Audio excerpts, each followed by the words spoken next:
anyway. All right, so this is a ride along, and I'm driving. This is Pine Camp Road at the moment. I'm heading up to Maleny with my friend J-Bone, and what we're doing, it's a beautiful day, but what we're doing is we're going to go try the new, there's a cross promotion in Australia here. There's an ice cream called the Golden Gaytime, and Golden Gaytimes are seriously delicious. And there's also a cereal here called Coco Pops, and that stuff is seriously delicious. But they've put out an ice block, which is a combination of the two. So we're going to go get one and try it, and I'll review it for you. But what's interesting, Coco Pops is Kellogg's, and Kellogg's is an Australian company, it's an American company, it's really huge. The boss, the very biggest boss of Kellogg's in the world, in America, used to live a street away from me in Canberra. He's a Canberra kid from Australia that grew up, and my dad used to talk and sit with him every day on the bus going out to the city, because his dad used to work in the city as a public servant too. And but this kid grew up on Inkster Street. Now, Inkster Street, Canberra, there's another famous Australian from Inkster Street, Canberra. His name is George Gregan. He played for Australia as a halfback for a number of years, and is considered one of our best rugby players. And down in Canberra, I went to Little Athletics with Georgie. I played for the Buffaloes Rugby League with Georgie. You were going right here, J-Bone. This is called Old Gympie Road. And yeah, so we all know Georgie. And I think he now lives in Sydney and has a cafe called By George with his wife. And his parents, he had an African mother and a white father. And my dad was good friends with his father and used to talk to him on the bus on the way to the city each day. They used to catch the bus from the south of Canberra to the centre of Canberra, where most of the public service was at the time. And yeah, Dad was good mates with both these different blokes. But isn't that interesting, hey? Two people from the one street just have gone on to become so internationally renowned, and you know, that guy that's the CEO of Kellogg's, I mean, I don't know how many millions of bucks he'd have, but he'd have a lot of them. You wouldn't mind a bunch of millions, would you, J-Bone? No, I'd love some. Yeah, I'd love some millions. I'd love to be the boss of Kellogg's. I should fly to Kellogg's, knock on the door and go, "Where's that Inkster bloody street dude? Hey, I'm a Canberra boy too, mate." See if it makes a difference, you know. Maybe you'll let me, I don't know, maybe you won't do nothing. But isn't that amazing how some people can do this? You know, they can just be a regular neighbourhood kid and then go on to be a world-renowned something or other, footy player or businessman, or it's quite incredible. Me, I've just grown up to be an international playboy and sexy and all that. That's just how I roll. And J-Bone, he's the same. Indeed.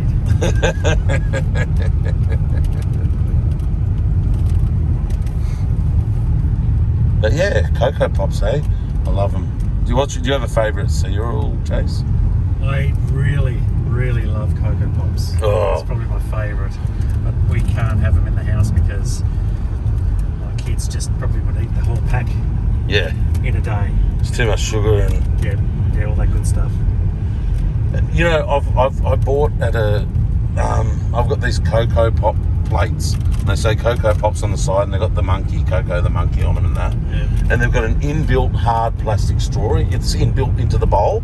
So when you finish with it, you just suck the straw that's part of the plate on the side and suck up all the milkshake at the end. Oh, how good is that? It really goes good, I'm telling you. Yeah, it's the best little invention. And that's how I have my Coco Pops. But I'm diabetic, so I've got to go real easy. Like this ice cream, I'm pushing my luck with this. But how do you say no to a Golden Gaytime / Coco Pops? What's your favourite ice cream? Did you have a favourite growing up?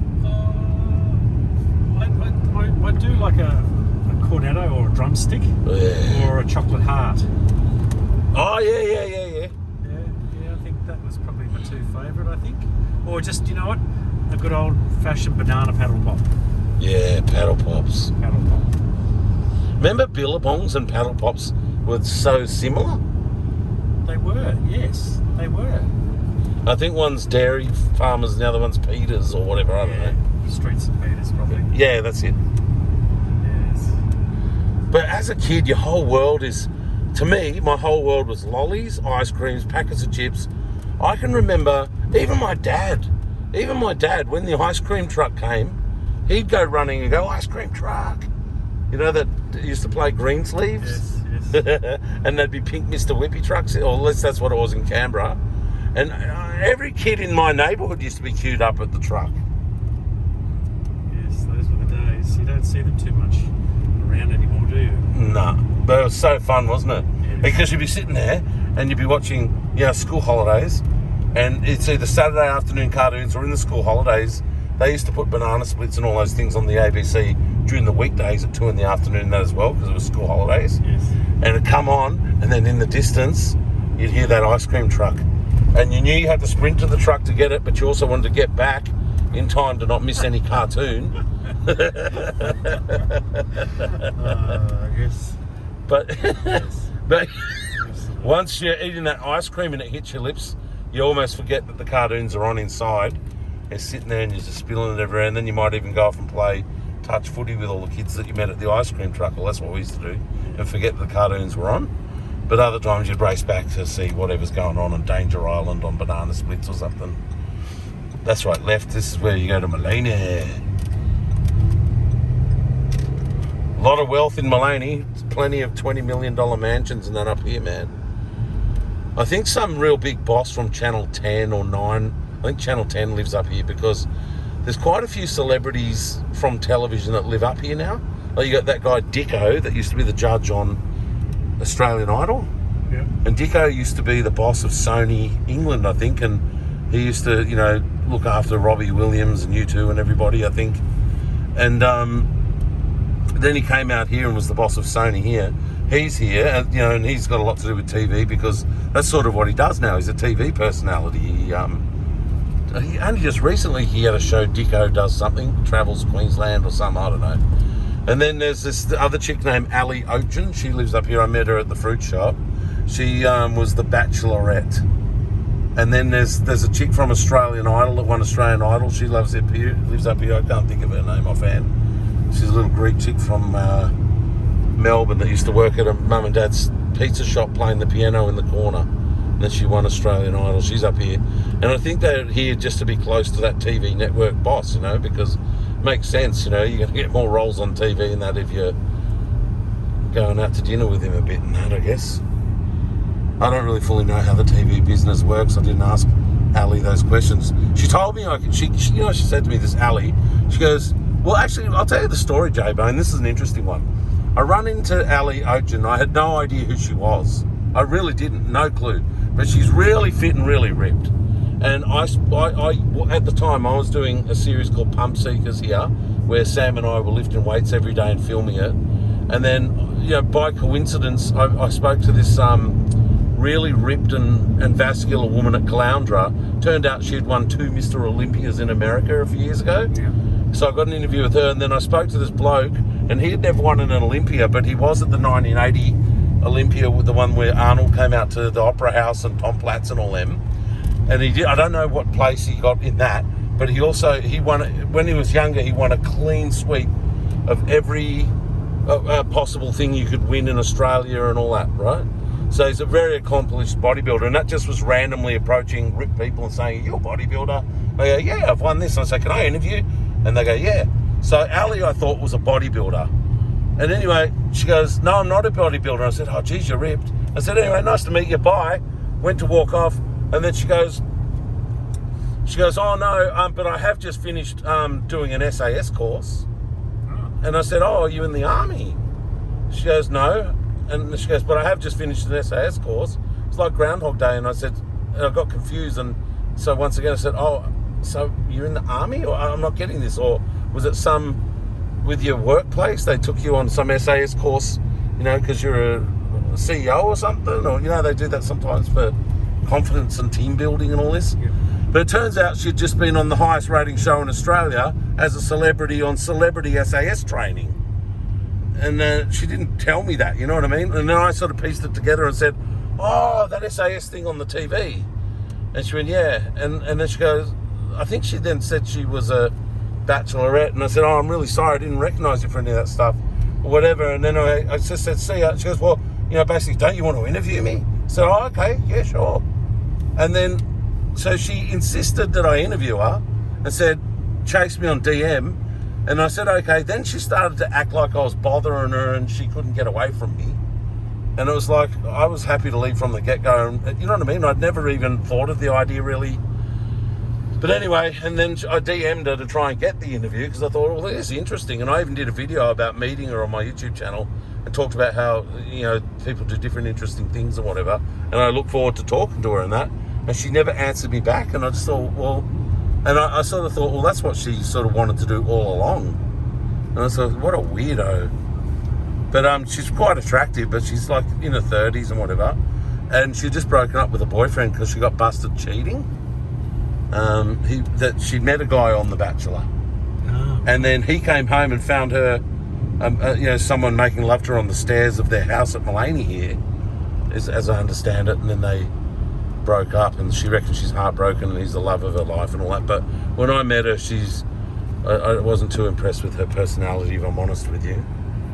But I'm always running into celebrities around here. Ran into Terry Irwin at the Woolies again the other week.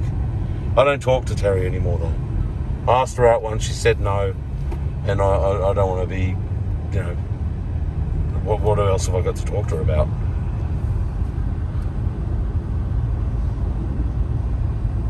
Isn't it beautiful up here? Such a nice day. Yeah, it is. Actually, have you got the temperature on your 27? Normally, BUR, as you drive up the hill, by the time you get to Maleny, it's between 5 and 10 degrees cooler, and you actually watch it drop.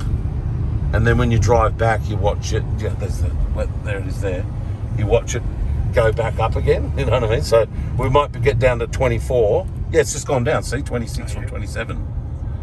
When you drive back, it goes up again. So you might be sitting at 24 as you leave Maleny. By the time you're back in Lanesborough, it's back to 32 or whatever on you. But we're driving up into the mountains, and as soon as we get to somewhere where there's not all these trees and that, I'll be able to point it out and you'll see the views and whatever. But these are the good times I have, these ride-alongs, eh? You lucky ducks. Huh? If you're living in America or somewhere, when would you drive up this Maleny Hill and know what it's like? Actually, you know what? I saw this thing. Have you ever heard this movie Clerks? Remember that one where it was in black and white and it was shot with handy cams and made by teenagers or whatever? And it was about a clerk at a New York little video shop and a sort of a 7-Eleven type thing. Remember that in the early 90s or late 80s? Then they put out Clerks 2. Well, it was made for a shoestring budget, right? But it made huge amounts of money because it was just a great movie. And I saw an interview with Kevin Smith, his name is, the guy that writes and films these things. And he said the secret to my success is when I do a movie or whatever, I make it so that, like, in the movie Clerks, if you turned up there, you'd feel like you'd fit in and belong there and that you're familiar with the place after watching the movie. And I had thought of that before he even said it. Like, if you went over, if this was a real place, I don't know. In some ways it tricked me that it was a real place because the way they filmed it, documentary style a bit. And I thought if I went over there, I'd be accepted as that group of people. You know what I mean? And so when these ride-alongs are kind of cool because we're just hanging out and talking in the car and driving and showing stuff. And I think when people watch this, it places them there. They get the POV or point of view video, and I think a lot of them would feel that if they ran into you or I, we wouldn't be antisocial towards them. We'd accept them and that. And I would. Like, I'm a friendly guy and whatever, so I think I achieve that with my videos. Like, people watch this and they sort of feel like, have some sense that they've been here a little bit. They can project themselves here a bit. I was just thinking that's what some people that really, really love rock stars and that, and really obsess over bands and everything, they call it a delusional projection fantasy. They really love Kiss or something, and it's because their life sucks so bad that they kind of wish they were in Kiss, and they sort of half imagine that they are, and that they're travelling the world and getting all the girls and performing and everyone's screaming at them. I love you. Delusional projection fantasy. So I don't mind. Delude yourselves, project yourselves and fantasise that you're driving to Maleny with us. That's cool. Maleny 5. We'll soon have these ice creams in our mouths, being able to rate them. I can't see how it can be bad. Golden, Gaytime and Coco Pop. I just can't see it. But you know what? A few years ago, I don't know if they've still got them. They did Golden, Gaytime, Violet Crumble. I didn't like that one. Okay. But then they did Golden Gaytime Krispy Kreme, and there was a donut that was the flavour of Golden Gaytime. That was good. And then you know how you were saying you like cornettos, J-Bone? Mm-hmm. They put out a Golden Gaytime cornetto. Krispy Kreme. So as you ate it, it was a how to explain it? It was a cornetto ice cream, but it tasted not just like a Golden Gaytime, it tasted like the Golden Gaytime donut that you could buy, and it was really nice. Oh, it was good. Yeah, it was like I never had one of them, and I fully intended to make it a regular thing to go and have one of these cornettos, because I liked the donut, but it was a bit too rich in that, and I just thought, no, I'm not that keen on that one. But the cornetto Golden Gaytime / Krispy Kreme ice cream was a winner.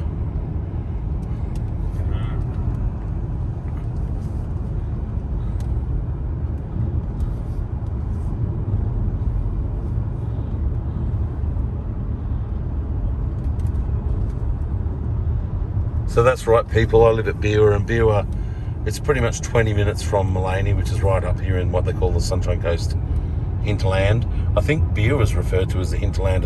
What does the word hinterland mean? I thought it meant mountains. And Hinterland means just inland. Inland, does it? Yeah.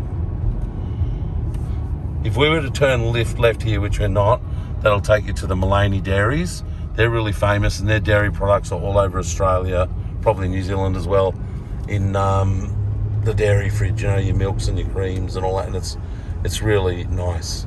And there's one hell of a lot of dairy farmers up here, and I think they all sell their milk to the Maleny dairy. I don't think anyone's like an independent up here. I think most people up here with cows, if they're milking them, they're selling it to the Maleny dairy boys. Sometimes you can go to the dairy and look around a bit, and they sell ice cream and milkshakes outside and all that sort of thing.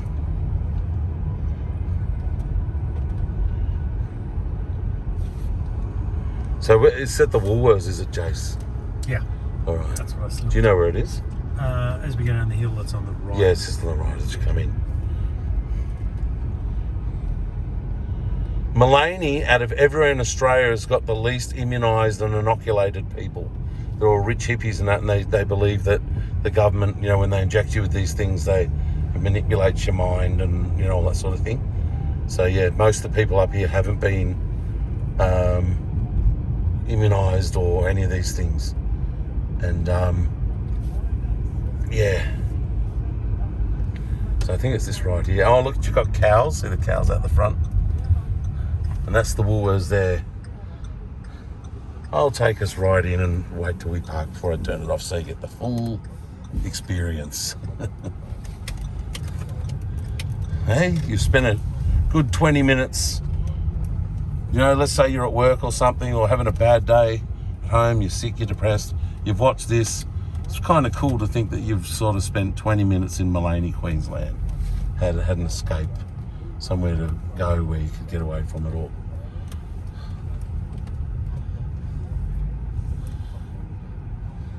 Mind you, I don't like this car park. It's so pokey and small and tight.